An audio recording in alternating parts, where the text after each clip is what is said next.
Hi there, folks. It's me. I'm back. It's Ros Bott from Books from My Bookshelf, and I am back at my desk, more or less recovered. And just thank you again for all your lovely comments and well wishes. I have really appreciated it. And today I'm doing a little bit of a book haul. Not huge, because if I buy too many books, there's no time to read them. But I'm calling it a February book haul, though one of these books is actually a delayed Christmas present, which I will explain in a minute. But suffice to say, last Saturday, I rose from my sick bed to get down to a local charity book sale in my town, which they hold regularly. And I was really desperate to get to this one because I've missed the last couple of book sales for various reasons. And I really didn't want to miss this one. So I shall be showing you a little bit of that. And then I will show you the books that I bought in the book sale, and I will also be sharing with you my delayed Christmas present book, and we'll talk about that. Tilly? Yeah, she is. So, Tilly time first. Yes, it's Tilly time.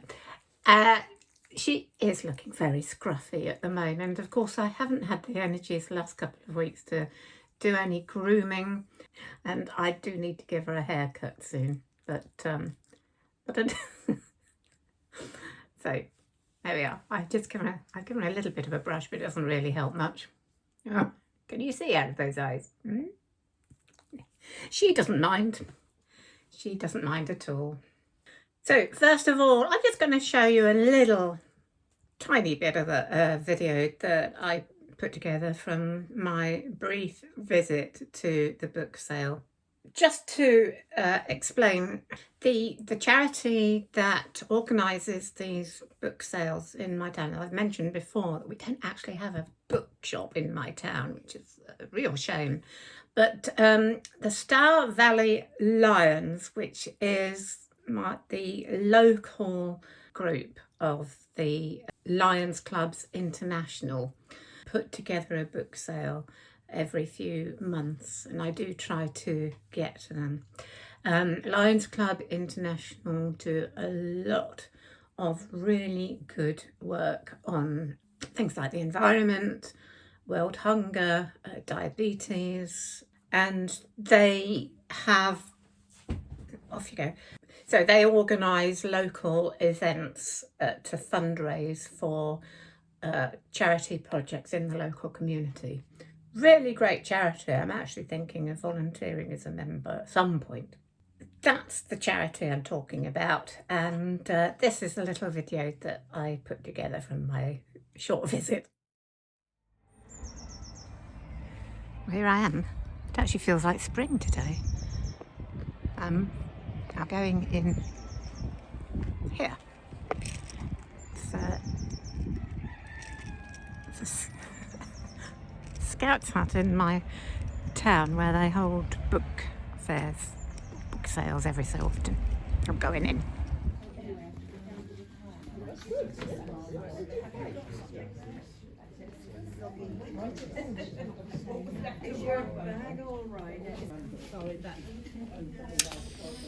Yes, there wasn't much there to tempt me except Game of Thrones, but it was the second volume and I haven't read the first one yet. That biography of Peter Ustinov, God dear me, I've read that years ago. Absolutely brilliant. Some political, historical books here. A few gardening books. I used to buy those. Never have the time to garden. Some really interesting old history books here, including over on the left a full set of Winston Churchill's History of the English-speaking People. Wow. So some really interesting books there. I would have quite liked to have got that whole set of The History of the English-Speaking Peoples by Winston Churchill, just to have that collection. But no, I wanted to keep my expenses low and just buy 2 or 3 books, paperback books, to put into my TBR for reading. So this is what I bought. So I have to say, the books on offer, there wasn't the hugest variety of paperbacks that I've normally seen there, and choice for me. There wasn't a hell of a lot that really sort of jumped out at me, but I did come away with 3 paperbacks. I was going to get 2, and then they told me there's a 3 for 2 offer, so of course I wasn't going to turn away a free book. So the first book I came across, and I picked it up because the title intrigued me. I don't know the author, and I knew absolutely nothing about this book. The title and the cover intrigued me. It's called The Keeper of Lost Things by Ruth Hogan. And when I looked at the back, it seems to have really good reviews. A reviewer in the Daily Mail said, "This is the first book I read in 2017. And if another as good comes along in the next 12 months, I'll eat my special gold reviewing spectacles." And yeah, so that's a pretty good review. The premise, let me just read the back in case you know nothing about this book like me. Anthony Perdue has spent half his life collecting lost objects, trying to atone for a promise broken many years before. Realising he is running out of time, he leaves his house and all his lost treasures to his assistant Laura, the one person he can trust to reunite the thousands of objects with their rightful owners. But the final wishes of the Keeper of Lost Things have unforeseen repercussions, which trigger a most serendipitous series of encounters. One of my favourite words is serendipitous. So there we go, and I thought, well, that sounds intriguing. I'll have a go at that. I always like to find authors that I've not read before. When I took it to the counter to buy it, the lady who was dealing with the sale said to me, "Oh, that is a marvellous book. You will really enjoy it." So that sounds like a good read. I'm looking forward to that one. And interestingly enough, this is Ruth Hogan's debut novel. And as the review said, it came out in 2017 in Great Britain. So there we go. Now, the next book I picked up was completely different. And I picked this up because I have read this author before, and I know that he is a really good writer. And this is called When We Were Orphans, and it's by Kazuo Ishiguro, who wrote Never Let Me Go, which I have read and talked about before. Extraordinary novel. He also wrote Remains of the Day, which I haven't read, but was made into a brilliant film with the wonderful Anthony Hopkins and the equally wonderful Emma Thompson, which was a lovely film. So I saw this and I thought, okay, must read this. And the premise I also found intriguing. Let's have a look. England, 1930s. Christopher Banks has become the country's most celebrated detective. His cases the talk of London society. Yet one unsolved crime has always haunted him: the mysterious disappearance of his parents in old Shanghai when he was a small boy. Moving between London and Shanghai of the interwar years, When We Were Orphans is a story of memory, intrigue, and the need to return. So I thought, well, really interesting. It's kind of got that detective feel about it, but also, you know, a dark kind of reality behind it as well. So I do like the sound of this. Obviously, it's, you know, it's Ishiguro. It's not going to be a light read. Let's just have a look, see what some people say about it. Susan Hill on the Mail on Sunday. Ishiguro is the best and most original novelist of his generation, and When We Were Orphans could be by no other writer. It haunts the mind, it moves to tears. I doubt there will be a better novel this year. And this year was 2000, so it's been around for quite a while. William Sutcliffe in The Independent on Sunday said, Kazuo Ishiguro is currently the most interesting writer about the war and its effect on ordinary lives. I like that. John Carey in the Sunday Times wrote, you seldom read a novel that so convinces you it is extending the possibilities of fiction. Great stuff. So, and it was shortlisted for the Booker Prize that year too. So that's going to be really intriguing. Do let me know if you've read this and what you think. Now, the next book, when I picked those two up, and then I thought, well, yeah, I can't see anything else, so I'll just buy those. And then, of course, I was told that there was a 3 for 2 offer, so I'll go back and get something else. And I found this, which I have heard about. I think it might have been made into a TV drama or something. I'm not absolutely sure. Anyway, it's called This Is Going to Hurt by Adam Kay. Now, this is a highly satirical, funny look at the NHS in the UK. I picked it up and then I saw that Stephen Fry says painfully funny, and I thought I absolutely love Stephen Fry, so if he endorses something, then I'm in. The Daily Express said, if you read one book this year, make it this one. And here's the premise. You'll see the kind of comedy this is. 97-hour weeks, life and death decisions, a constant tsunami of bodily fluids, and the hospital parking meter earns more than you. Welcome to the life of a junior doctor. Scribbled in secret after endless days, sleepless nights and missed weekends, Adam Kay's diaries provide a no-holds-barred account of his time on the NHS front line. Hilarious, horrifying and heartbreaking. This is everything you wanted to know, and more than a few things you didn't, about life on and off the hospital ward. So this isn't a novel, this is actually the diaries made by a real junior doctor, but written in a very satirical and amusing way. But it's kind of serious funny, if you know what I mean. The Guardian says, so funny and important it should be given out on prescription.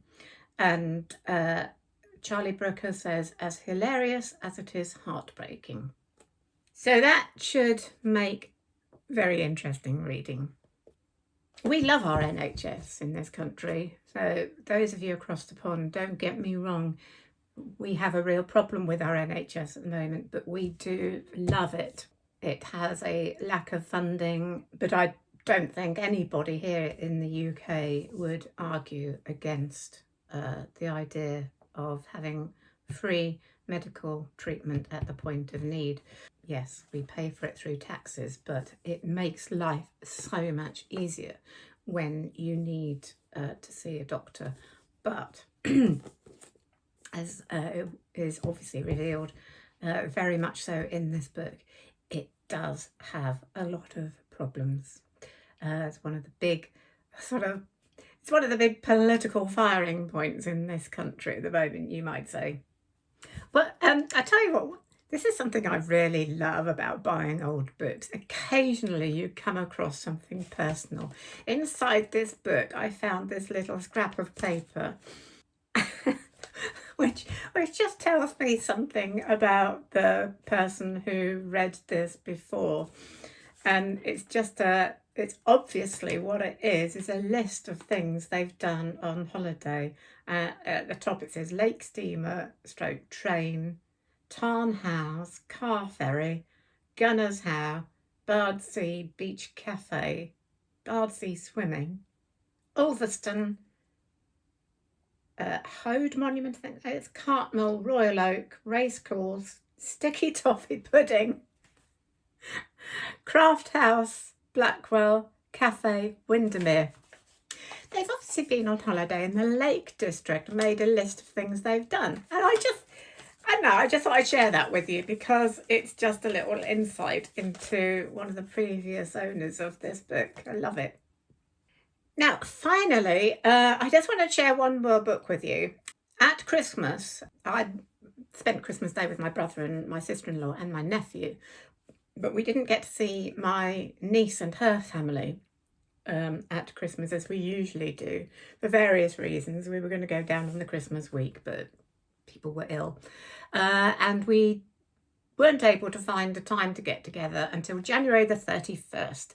So we all piled into my brother's car and went to London on a very, very grey, wet day and spent the day with my niece and her husband and her two tinies, my great nephew, who is 2 years old, and my very new great nephew, who's 3 months old. So that was a lovely day.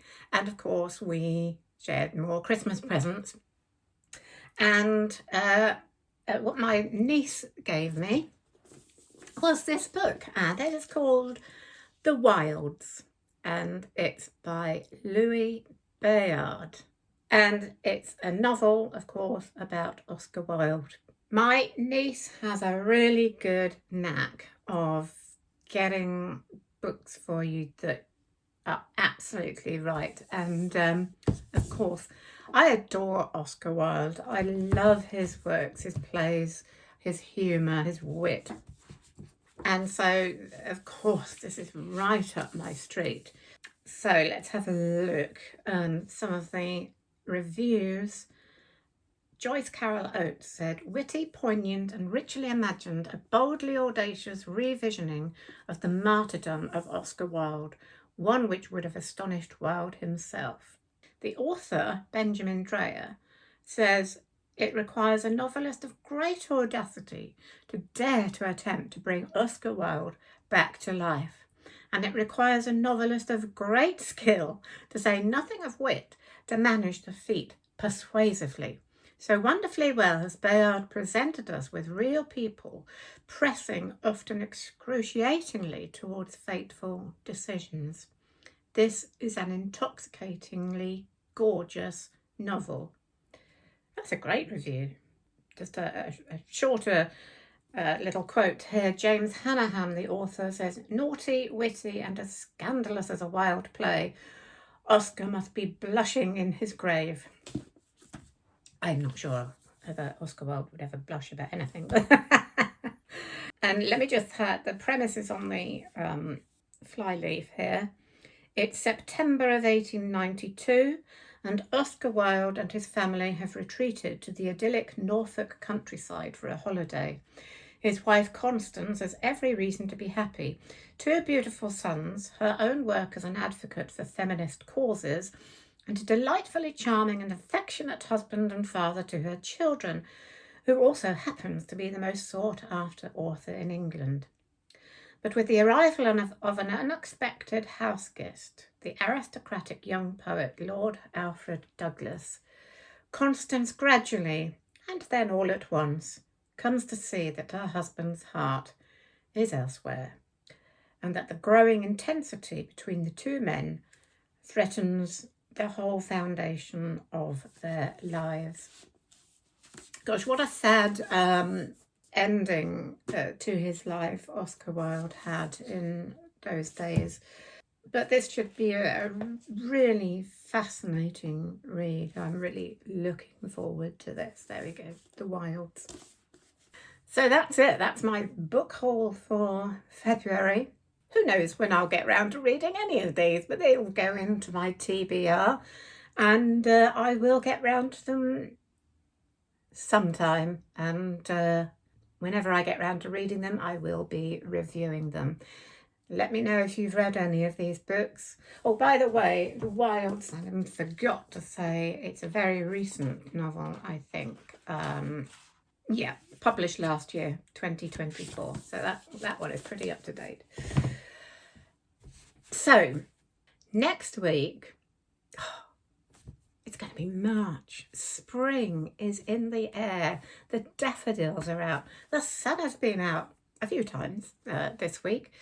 And yeah, it's that little bit of a battle between winter and spring going on at the moment here. But it's definitely on its way. So I think next week must be a spring book list. I am thinking that this year's spring book list might just need to be a little bit uplifting. I think quite a few of us are feeling a little bit jaded and depressed by world events. And so I thought maybe next week my spring book list should just bring us a little bit of uplift. That's my growing idea at the moment. Let me know what you think, and if you have any ideas. If you want to put forward your suggestions for uplifting books at the moment, then do let me know, and I'll see if I can. I might mention some of those as well if you suggest them. And what else? If you haven't seen my the list of books that I read last year, my favourite books that I read in 2024, I'll put a link to that up here. In the meantime, Tilly's now waiting for some special treat or other, which, let's face it, she is doing most of the day. But she's actually, I was going to say she was looking quite patient, but I think she's heard the postman, so that's the end of that. Anyway, it wasn't the postman, was it? Okay, there we are. You're back. She's back. She'll come back to just say her goodbyes for now. And thank you for all your comments. You like being a star, don't you? You like being famous. Eh? Take care, everybody. Stay positive, and I will see you next week. Bye for now. Bye. Bye. Yeah. Bye for now.